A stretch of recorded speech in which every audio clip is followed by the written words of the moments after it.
So we're at that midpoint of the Super Rugby 2018 season that we can kind of give teams a grade based on how they've gone so far. Have they met expectations, exceeded, or have they disappointed?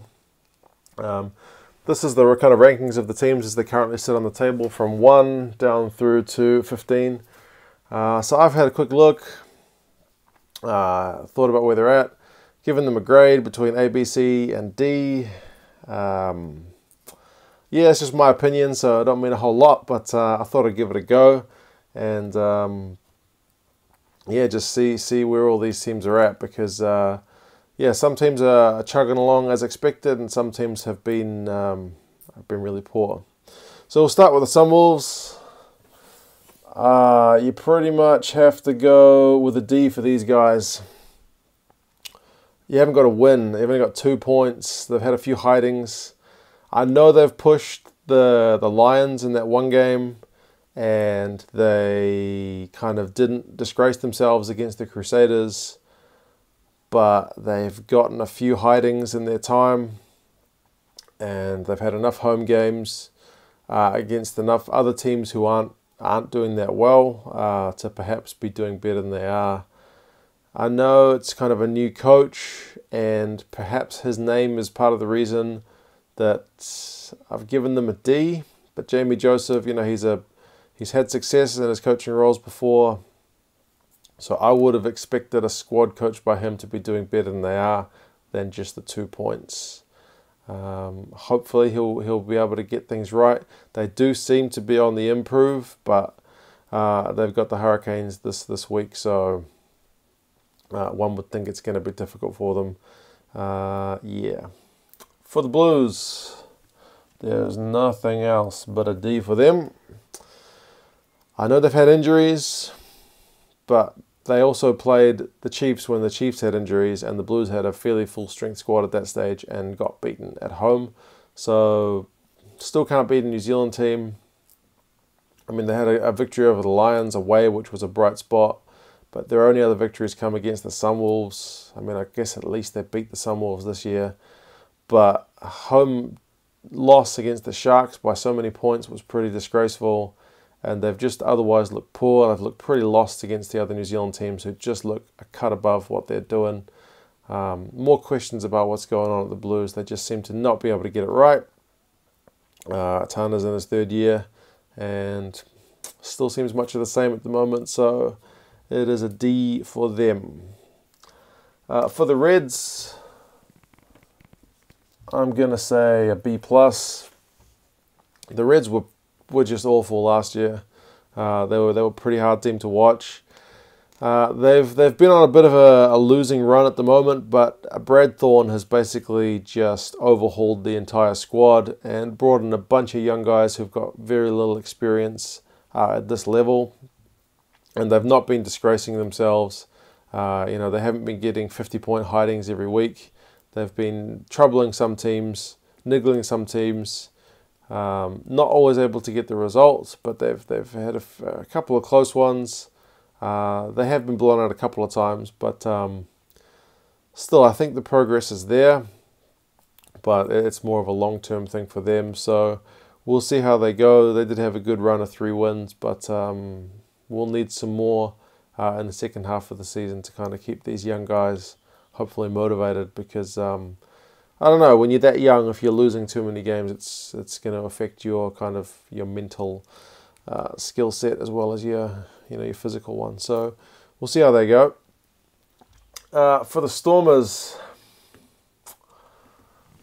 oh, I can't believe I'm doing this. I'm going to give them a pass. I'm going to give them a C-.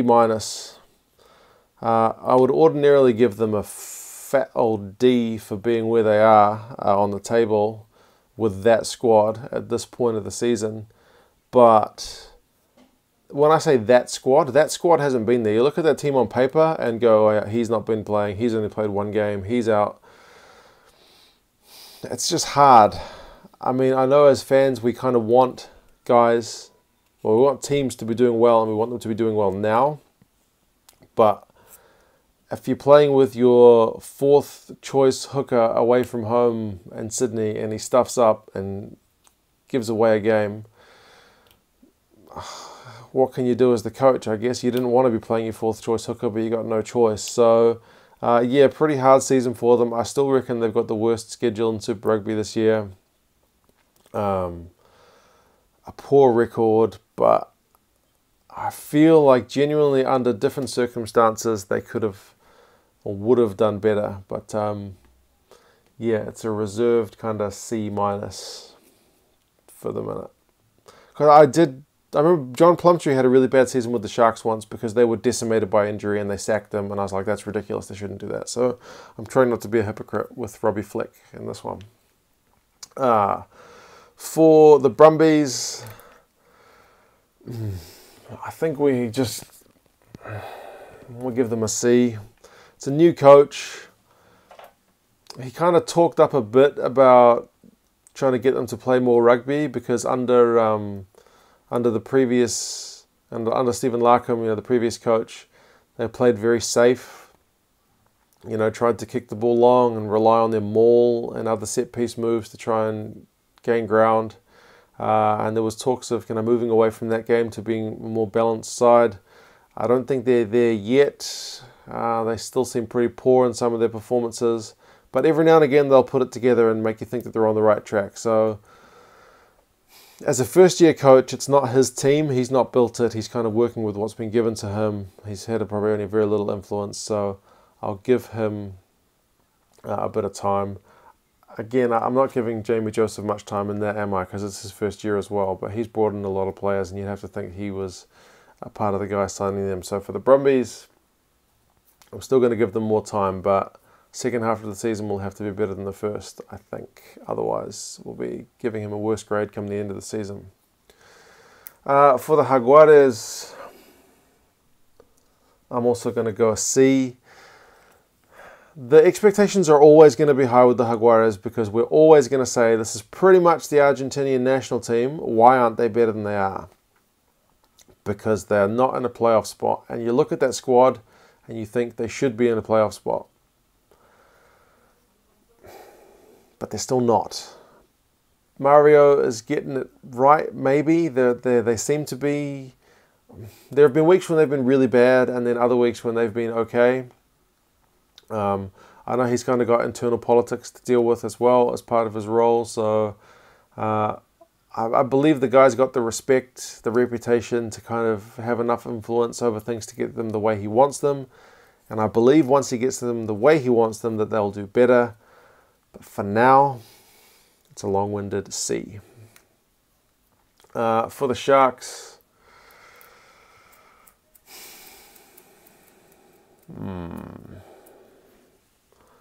I'm still going to say it's a C-. They're just outside the playoff spots. Realistically, with their squad, I feel like they should be higher. They should be higher. But they're not out of it, so I'm not going to give him a fail just yet. But if he doesn't make the playoffs, then I think it's a fail for the season. He's got a talented team. He's been in the role long enough, Rob Dupree Sr., he's been in the role long enough to have the team playing the way he wants them and with the players he wants. He's got enough of his own kids in the team that he should be able to get what he wants. But yeah, should be doing much better and only just kind of hanging on to the playoffs hope. So C-. For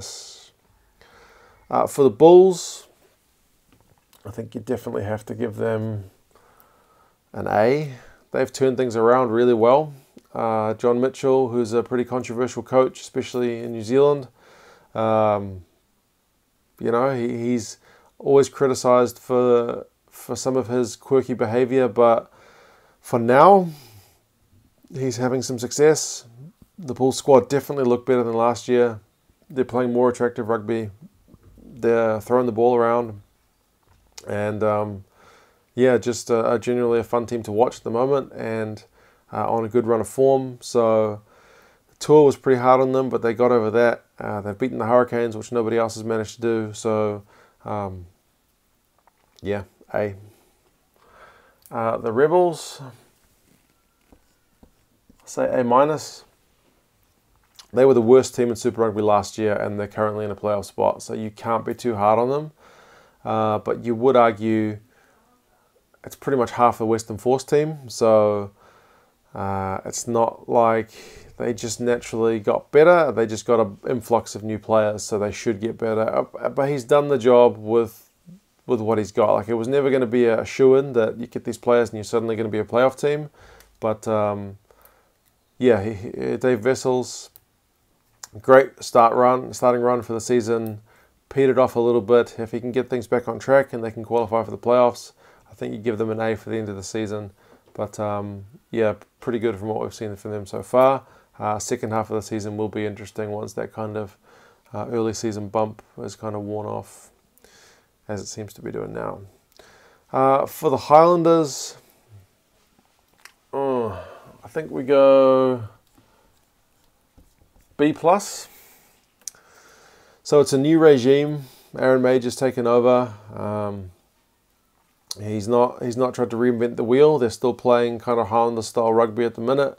The squad's not had a huge overhaul, so it'll still be time before we see kind of what his real influence on the team will be. But it's definitely been a positive one so far. There was a risk that he would, stuff things up basically, but he's not done that. But they've struggled a bit away from home. That's the only thing that I'll say that's kind of keeping them from a higher level at the moment. They've played fewer games than anybody else at the moment, so it's still a little hard to say. But yeah, apart from the Blues, when they played away from home, they didn't quite look up to the contest. So if they're going to be a title challenger, they will likely have to play a playoff game away from home. So they're going to need to improve in that area. For the Chiefs, I'm going to say an A+. An absolutely decimated squad full of like fourth string guys at some points in some positions is still right up the top of the table. So whatever Colin Cooper is putting in the water down there, it's doing a very good job, because these guys seem to know their business. Every next guy that steps up seems to be capable. Perhaps over 80 minutes their depth is tested when they bring all their subs on, but still, if the guys who initially ran onto the park have already got the job largely done, it may not matter. So yeah, hard to really criticize the Chiefs for anything other than that. For the Hurricanes, you have to give them a pretty solid A. Same coach, he's been in the job for a long time. He's won Super Rugby before.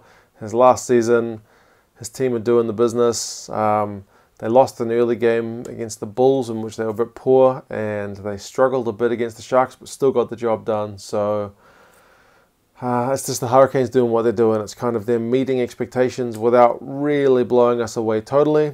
But yeah, they're still pretty darn good.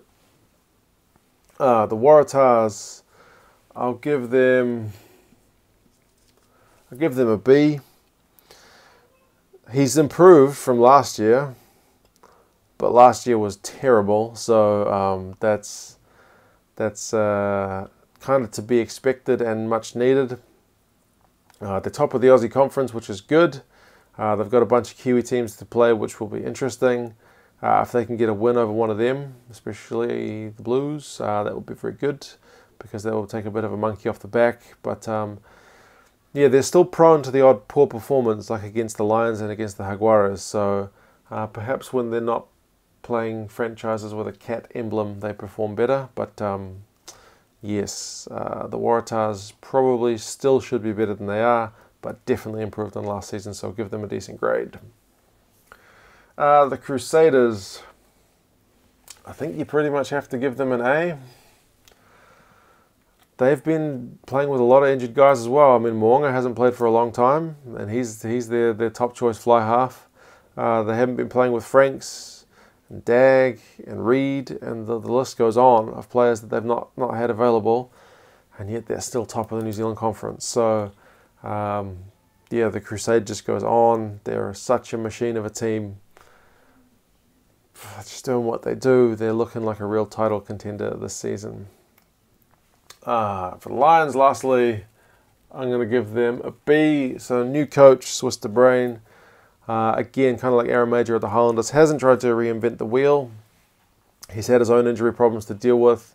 Their record's probably not quite as impressive as we thought it was. That performance against the Blues was a real setback, and against the Sunwolves, where they were really pushed, was not that impressive. But yeah, if they can push on for a really good second half of the season, their tour of Australia started off on a good note. So if they can go ahead and tour well, finish top of the South African Conference, then they'll be hard to beat at Ellis Park. So we will see. These are my grades, just my ideas, but yeah, welcome your guys' thoughts. I may have been too generous in some areas and too harsh in others, but yeah, I kind of had an internal struggle with some of these for quite a while as to what grade I should give. But yeah, that's what I've gone with, and yeah, I'll talk to you guys about it in the comments, and yeah, see you again for the next one soon.